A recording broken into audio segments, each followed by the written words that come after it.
मैं सोचता हूं कहां से बात शुरू करूं। ये हमारे नौजवान जो दिखाई दे रहे हैं,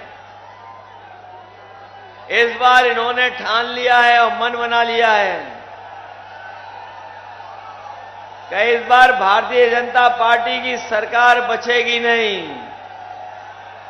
ये सब मिलकर के इस सरकार के खिलाफ वोट डाल करके पलटने का काम करेंगे सरकार को। ये जो 10 साल से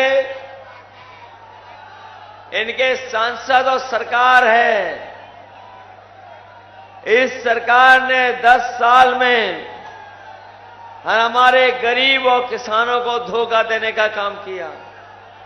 और जहां हमारा किसान कर्ज से डूब रहा है और लगातार महंगाई और लगातार लागत बढ़ने से हमारे किसानों पर कर्ज बढ़ता चला जा रहा है, ये सरकार वहीं बड़े बड़े उद्योगपतियों का कर्ज माफ कर रही है। अभी तक जो जानकारी हासिल हुई है, 16 लाख करोड़ इन्होंने उद्योगपतियों का कर्ज माफ कर दिया, लेकिन हमारे गरीब किसान और गांव में रहने वालों का कर्ज माफ नहीं किया।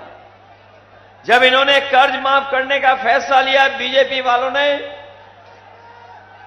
तो इन्होंने नियम बनाया कि जो लोग, जिन उद्योगपतियों ने 5 करोड़ से ऊपर का लोन लिया है बैंकों से, उनका कर्ज माफ होगा।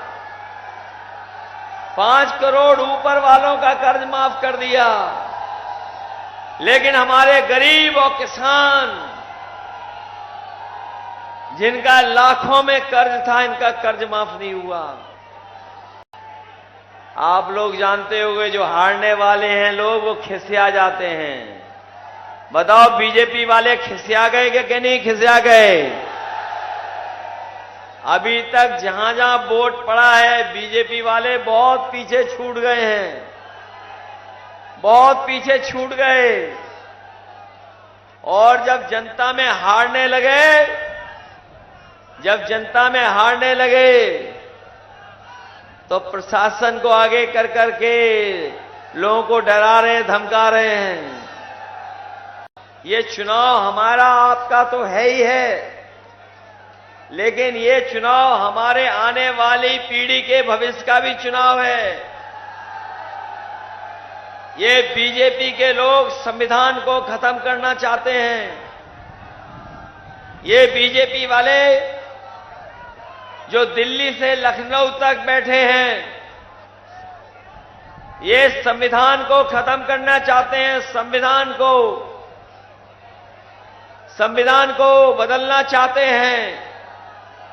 लेकिन जो हमें भरोसा मिल रहा है इस चुनावी जनसभा में, जो लोग संविधान बदलना चाहते हैं, उनको फर्रुखाबाद की जनता बदल देगी और उनकी जमानत जब्त कराने का काम करेगी। इन बीजेपी वालों ने नौकरी न दे करके हमारे नौजवानों के 10 साल नहीं बल्कि 1/3 जीवन खराब कर दिया। 1/3 जीवन खराब कर दिया हमारे नौजवानों का, कोई भविष्य नहीं। और फिर ये यहां तो फर्रुखाबाद फौज में भी भर्ती होती थी, ये राजपूत सेंटर है। यहां राजपूत सेंटर बड़े पैमाने में फौज में यहां के नौजवान जाते हैं। पहले तो भर्ती नहीं कराई, और जब फौज में नौकरी भी आई तो अग्निवीर वाली नौकरी आई। ये अग्निवीर नौकरी हम लोग कभी स्वीकार नहीं कर सकते। हम अपने नौजवानों को कह के जा रहे हैं कि आने वाले समय में इंडिया गठबंधन की सरकार बनने जा रही है।